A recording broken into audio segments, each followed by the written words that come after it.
बिस्मिल्लाहिर्रहमानिर्रहीम।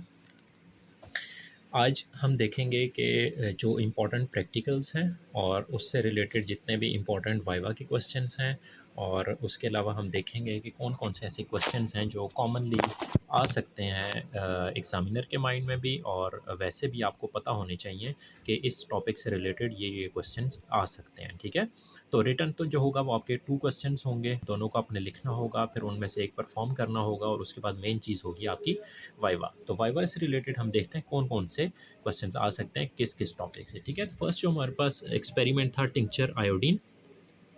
इसमें आपको टिंक्चर की डेफिनेशन, ठीक है, अच्छे तरीके से पता होनी चाहिए, ठीक है? ये आपने बुक से देख लेनी है। हाइड्रो अल्कोहलिक प्रिपरेशंस को हम कहते हैं टिंक्चर। और उसके बाद हमने इसके यूजेस देख लेने हैं, टिंक्चर के क्या यूजेस होते हैं, ठीक है? आपने इस जो आपके पास प्रैक्टिकल नोटबुक है इसमें इसके यूजेस लिखे हुए हैं, एंटीसेप्टिक के तौर पे, डिसइंफेक्टेंट के तौर पे इनको हम यूज़ करते हैं। उसके बाद आपको कुछ कॉमन एग्जांपल्स जो फार्मेसी में अवेलेबल हों या कभी आपने टिंक्चर देखा हो, उसकी आपको एग्जांपल आनी चाहिए। दैट इज़ यहाँ पे आपको मैं बता देता हूँ इसकी एग्जांपल टिंक्चर बेंज़ोइन को, ठीक है? टिंक्चर बेंज़ोइन को ये आपको फार्मेसीज़ से मिल भी जाएगा, एंटीसेप्टिक के तौर पे इसको हम यूज़ करते हैं। और इसमें आपने टिंक्चर हम इसलिए इसको कह रहे हैं क्योंकि इस प्रिपरेशन में आपके पास इसमें हाइड्रो अल्कोहलिक प्रिपरेशन है, ये अल्कोहल भी है इसमें और वाटर बेस्ड भी है। उसके अलावा इसमें जो इम्पोर्टेंट वाइवा से रिलेटेड वो पूछा जा सकता है कि आपने पायोडीन देखी होगी, ठीक है? ये भी आप डायग्राम में देख रहे हैं टिंक्चर बेंज़ोइन को।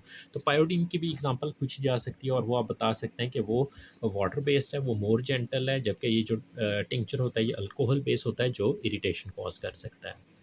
नेक्स्ट जो प्रैक्टिकल है that is preparation of ORS. इसमें आपने ओआरएस की डेफिनेशन करनी होगी, उसके बाद इसके यूजेस करने होंगे कि हम इसको डिहाइड्रेशन में यूज़ करते हैं। अब ये ओआरएस सॉल्यूशन होता है तो आपको सॉल्यूशन की भी डेफिनेशन पता होनी चाहिए। और ओआरएस जो है ये इलेक्ट्रोलाइट्स को कवर करता है, ठीक है? तो आपकी बॉडी में जो इलेक्ट्रोलाइट्स इम्बैलेंस होता है उसको कवर करता है, तो आपको पता होने चाहिए इलेक्ट्रोलाइट्स क्या होते हैं। जो आयन्स होते हैं, sodium ion, chloride ion, potassium ion, ये सब क्या है आपके पास इलेक्ट्रोलाइट्स हैं।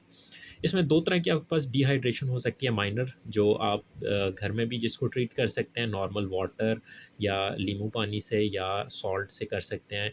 या अगर थोड़ी ज़्यादा मीडियम टाइप हो रही है तो उसमें आप ओआरएस यूज़ कर सकते हैं, और अगर सीवियर हो रही है तो उसमें फिर हम आईवी की तरफ चले जाते हैं। आईवी रूट के ज़रिए हम पेशेंट को इलेक्ट्रोलाइट्स एंड वाटर एडमिनिस्टर करते हैं, ठीक है? तो ये आपको डिफरेंट चीज़ें पता होनी चाहिए। ओआरएस डिफरेंट मार्केट में आपने देखे भी होंगे, यूज़ भी किए होंगे, तो वो आपको पता होने चाहिए। ये वाइट कलर का पाउडर होता है। उसके बाद जो इसका डब्ल्यूएचओ फ़ॉर्मूला है वो भी आपको पता होना चाहिए। Sodium chloride, potassium chloride, glucose and ये चीज़ें इसमें होंगी, ट्राई सोडियम सिट्रेट। और ये आप एक देख रहे हैं और इसकी एग्ज़ाम्पल। नेक्स्ट है हमारे पास प्रिपरेशन ऑफ सिंपल ऑइंटमेंट। इसमें आपने इसके इंग्रेडिएंट्स देखने होंगे, ठीक है? सिंपल ऑइंटमेंट क्या होती है? सबसे सिंपलेस्ट जो एग्ज़ाम्पल आप दे सकते हैं इसकी वो है वैसलीन, ठीक है? घरों में जो आप वैसलीन यूज़ करते हैं वो सिंपल ऑइंटमेंट है, ठीक है? इसके यूजेस आप इसको एज़ अ मॉइस्चराइज़र यूज़ कर सकते हैं, एज़ अ प्रोटेक्टेंट यूज़ कर सकते हैं, और आप इसको एज़ अ बेस भी यूज़ कर सकते हैं। और उसके अलावा आपको ऑइंटमेंट, क्रीम्स और पेस्ट में डिफरेंस भी पता होना चाहिए कि ऑइंटमेंट्स हम किनको कहेंगे जो ऑयल बेस्ड होती हैं, क्रीम्स वाटर प्लस ऑयल होती हैं, और पेस्ट जो होती हैं इसमें हमारे पास मोर पाउडर कंटेंट होता है, ठीक है? पाउडर कंटेंट काफ़ी ज़्यादा होता है, जिसकी वजह से हम इसको पेस्ट कह देते हैं, ये थिक टाइप होती है, ठीक है? तो इसमें आपने सिंपल ऑइंटमेंट की एग्जांपल देख लेनी है, उसके यूजेस, और उसके बाद difference between ointment, creams and paste. बाज़ का जेल्स का भी साथ पूछ लिया जाता है, तो वो जेल सिंपल वाटर बेस्ड होती हैं। और इसमें आपने जो सिंपल ऑइंटमेंट और मेडिकेटेड ऑइंटमेंट के अगर एग्जांपल पूछें तो नेक्स्ट प्रैक्टिकल जो है वो सल्फर ऑइंटमेंट, ये हमारे पास मेडिकेटेड ऑइंटमेंट में आ जाएगा, ठीक है? तो इसके अपने यूजेस देख लेने हैं। इसको हम स्केबीज में यूज़ करते हैं, ठीक है? और इसके अलावा जो इसका इचिंग के लिए हम इसको यूज़ कर सकते हैं, रिंग वॉर्म के इन्फेक्शन में हम यूज़ कर सकते हैं, बाज़ बात एक्नी में भी प्रिस्क्राइब करते हैं डॉक्टर्स, और एक्जिमा में भी इसका इंपॉर्टेंट रोल है। और उसके अलावा बाज़ बात आप ये परफॉर्म जब करते हैं तो आप देखते हैं इसकी किस तरह से हम इसको प्रिपेयर करते हैं, तो वो सारा मेथड भी आपको पता होना चाहिए। और बाज़ बात वाइवा में क्वेश्चन पूछ लेते हैं कि सल्फर ऑइंटमेंट का कलर क्या होता है, ठीक है? तो ज़ाहिर बात है आपने प्रैक्टिकल परफॉर्मेंस में बनाई होती है, तो आपको पता होना चाहिए ये सल्फर जो होता है येलो कलर का होता है, ठीक है? तो सल्फर ऑइंटमेंट आपकी येलो कलर की होगी, ये आपने माइंड में रखना है, और इसके यूजेस अच्छी तरीके से आपने कर लेने हैं, ठीक है? और जो सल्फर होता है ये आपके पास पाउडर फॉर्म में होगा, ठीक है? येलो कलर का होगा। इसको सिंपल ऑइंटमेंट में हम मिक्स करेंगे, और मिक्सिंग आपकी अच्छे तरीके से होनी चाहिए कि उसमें आपको पार्टिकल्स फील नहीं होने चाहिए, ठीक है? नेक्स्ट हमारे पास प्रैक्टिकल है शुगर क्रिस्टल्स का। इसमें आपने क्रिस्टलाइजेशन की डेफिनेशन ठीक है, इसकी डेफिनेशन और उसके बाद इसका पर्पस। ठीक है, पर्पस क्या होता है कि आपने क्रिस्टलाइजेशन का जो प्रोसेस किया है वो परफॉर्म क्यों किया, उसका मकसद क्या था। तो उसका जो मेन मकसद था वो था प्योरिफिकेशन। आपने जो सॉल्ट स्टार्ट में लिया था उसकी क्रिस्टल्स जब आप बनाएंगे तो वो प्योर क्रिस्टल्स हो जाएंगे, तो ये प्योरीफाई हो जाएगा। ठीक है, प्योरिफिकेशन का मैकेनिज्म है। और बाकी जो क्रिस्टल्स आप बनाएंगे, ठीक है, वो डिफरेंट आप सॉलिड्स के बना सकते हैं, सोडियम क्लोराइड के, शुगर के। और शुगर के क्रिस्टल जब हम बनाएंगे तो उसमें आपके पास जो इम्प्योरिटी होगी वो ख़त्म हो जाएगी और एंड पे जो आपको क्रिस्टल्स मिलेंगे वो प्योर क्रिस्टल्स मिलेंगे। ठीक है, तो इसमें आपने जो जब प्रिपरेशन करनी होगी तो वो आपने काफ़ी अच्छे तरीके से सोल्यूशन बना के, हाइपरटोनिक सोल्यूशन बना के उसका फिर आपने करना होगा, ताकि आपके पास लार्ज साइज़ के क्रिस्टल्स हों। और जो कूलिंग हम इसमें करेंगे वो आपने ये वाइवा में पूछा जा सकता है, slow cooling will produce large size crystals. ठीक है, नेक्स्ट हमारे पास जो प्रैक्टिकल है दैट इज़ स्पेसिफिक ग्रेविटी।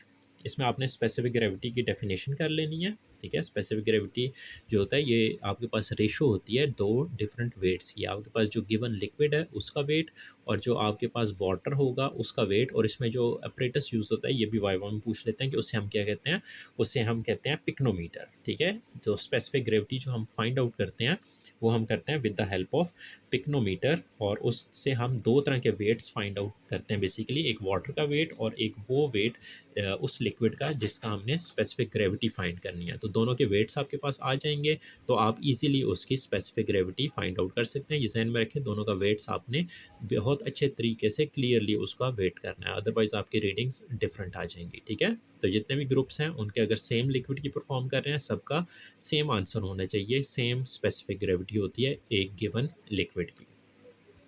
उसके बाद ग्रेविटी का भी साथ पूछ लेते हैं, वो भी आप देख लीजिएगा। और नेक्स्ट हमारे पास प्रैक्टिकल जो है सोडियम क्लोराइड या प्रिपरेशन ऑफ आइसोटोनिक सोल्यूशन या प्रिपरेशन ऑफ नॉर्मल सलाइन, ये एक इंपॉर्टेंट प्रैक्टिकल है। ठीक है, इसमें आपके पास जो आइसोटोनिक सोल्यूशन होते हैं इसकी अपने डेफिनेशन कर लेते हैं कि किन सोल्यूशंस को हम आइसोटोनिक सोल्यूशन कहेंगे। ऐसे सोल्यूशन जिनमें 0.9% सोडियम क्लोराइड होगा उनको हम आइसोटोनिक सोल्यूशंस कहेंगे। और अगर 0.9% से ज़्यादा किसी सोल्यूशन में कंसनट्रेशन होगी, 1 हो जाती है, 2% हो जाती है, 3% हो जाती है, तो उनको हाइपरटोनिक सोल्यूशन कहेंगे।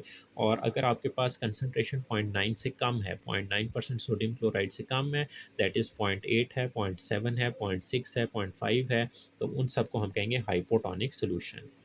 और इनके यूजेस हमने जो ऊपर डिहाइड्रेशन पढ़ी थी ओआरएस के यूजेस में, तो जहाँ पे ओआरएस यूज़ हम करेंगे वो थोड़ी बहुत डिहाइड्रेशन के लिए, अगर बहुत सीवियर किस्म की डिहाइड्रेशन हो रही है तो उसमें फिर हम आइसोटोनिक सॉल्यूशंस एडमिनिस्टर करेंगे आईवी रूट से। नेक्स्ट आपको ये एक डायग्राम भी नज़र आ रही है, sodium chloride that is isotonic solution. Next आपके पास जो प्रैक्टिकल है प्रिपरेशन ऑफ बफर सॉल्यूशंस, तो इसमें आपको सॉल्यूशंस की डेफिनेशन पता होनी चाहिए, बफर्स का पता होना चाहिए, बफर्स हम किन को कहते हैं। ठीक है, उनके यूजेस क्या होंगे, यूजेस इसका सबसे जो मेन यूज़ है दैट इज़ जो पीएच है उसको चेंज होने से रोकते हैं। ठीक है, जो पीएच है उसको चेंज होने से रोकेंगे। और किसी भी जिस भी चीज़ में आप ये बफर्स ऐड करेंगे वो क्या करेगा, उसकी पीएच को रोकेगा। ठीक है, मेंटेन रखेगा। अगर उस सॉल्यूशन की पीएच 6 थी तो वो बफर सॉल्यूशन उसकी पीएच को 6 पे ही मेंटेन रखेगा, उसको चेंज नहीं होने देगा, उसको 7 या 8 नहीं होने देगा। या आपका सॉल्यूशन अगर एसिडिक था तो एसिडिक ही रहेगा, अगर वो बेसिक था तो वो बेसिक ही रहेगा, अगर वो न्यूट्रल था तो वो न्यूट्रल ही रहेगा, उसकी पीएच चेंज नहीं होगी। इंजेक्शंस वगैरह में कॉमनली यूज़ करते हैं हम, क्रीम्स वगैरह में यूज़ करते हैं। ठीक है, इसके अलावा आपके पास जूसेस वगैरह जो होते हैं उनकी भी पीएच को मेंटेन करने के लिए हम बफर सॉल्यूशंस ऐड कर देते हैं। डिफरेंट चीज़ें होती हैं, जहाँ जहाँ पे भी आप चाहते हैं कि आप के पीएच चेंज ना हो तो हम बफर उसमें ऐड कर देंगे। नेक्स्ट हमारे पास प्रैक्टिकल जो है वो है प्रिस्क्रिप्शन से रिलेटेड। ठीक है, प्रिस्क्रिप्शन, और इसमें हम देख लेंगे कि क्या क्या चीज़ होगी प्रिस्क्रिप्शन में और लेबलिंग में। और हमने एक लेबल का लेआउट भी देखा था, मैंने आपके डिफरेंट जो प्रिपरेशंस थी उनमें शो भी किया था आपको कि प्रिपरेशन ऑफ ओआरएस होगा तो वहाँ पे भी हम उसको लेबल बनाएंगे और उसके ऊपर लगाएंगे। कोई भी प्रिपरेशन करेंगे तो उसके ऊपर हम लेबल लगाएंगे। ठीक है, और प्रिस्क्रिप्शन में आपके पास डेट होती है, उसका डायग्नोसिस होता है, उसका डिजीज़ होती है, उसकी मेडिसिन लिखी होती हैं, ये सब चीज़ें आपने देख लेनी है। ठीक है, तो आपने ये जो वीडियोस में शेयर करें कंप्लीट वीडियोस वॉच करनी है ताकि आपको इजीली अंडरस्टैंड हो जाए कि क्या कैसे प्रैक्टिकल आपने परफॉर्म करने हैं, कौन से इंपॉर्टेंट वाइवा के क्वेश्चंस हैं और किन किन चीज़ों पे आपने फोकस करना है। ठीक है, और अगर आपके माइंड में कोई क्वेश्चंस आते हैं तो वो आपने कमेंट्स में मुझे लिख दें, तो वो मैं इंशाल्लाह नेक्स्ट वीडियो में उसको कवर करने की कोशिश करूँगा। ठीक है, और नेक्स्ट जो हमारे पास प्रैक्टिकल है वो है हमारे पास डिस्टिलेशन का, सिंपल डिस्टिलेशन। इसमें आपको आइडिया होना चाहिए कि डिस्टिलेशन का जो प्रोसेस है ये हम करते क्यों हैं। तो डिस्टिलेशन हम बेसिकली परफॉर्म करते हैं प्यूरिफाई करने के लिए। आपने एक वर्ड सुना होगा डिस्टिल्ड वाटर का, या जिसमें हम इंजेक्शंस को प्रिपेयर करते हैं डिस्टिल्ड वाटर। वो जो हम बनाते हैं डिस्टिल्ड वाटर वो होगा वो हम बनाएंगे through the process of distillation. तो वो बेसिकली प्योर वाटर होगा, उसके हम वेपर्स बनाएंगे, वेपर्स को कंडेंसर में से पास करेंगे और उसको दोबारा से हम कंडेंस करके लिक्विड फॉर्म में कन्वर्ट कर देंगे। वाटर होगा, उसको वेपर्स में कन्वर्ट करेंगे, वेपर्स को वापस लिक्विड में कन्वर्ट कर देंगे। इस प्रोसेस को हम कहेंगे डिस्टिलेशन, और इसी प्रोसेस में आपका डिस्टिल्ड वाटर बनेगा। ठीक है, तो ये इंपॉर्टेंट क्वेश्चंस हैं, इनको आप देखिएगा। कोई क्वेश्चन है या कोई चीज़ आप पूछना चाहते हैं कमेंट्स में पूछें, और कोशिश करें चैनल को सब्सक्राइब करें और सपोर्ट करें। और इसमें जितने भी आपकी चीज़ें हैं वो मैं कोशिश कर रहा हूँ कवर करने की। ठीक है, और थैंक यू आपका। अल्लाह हाफिज़।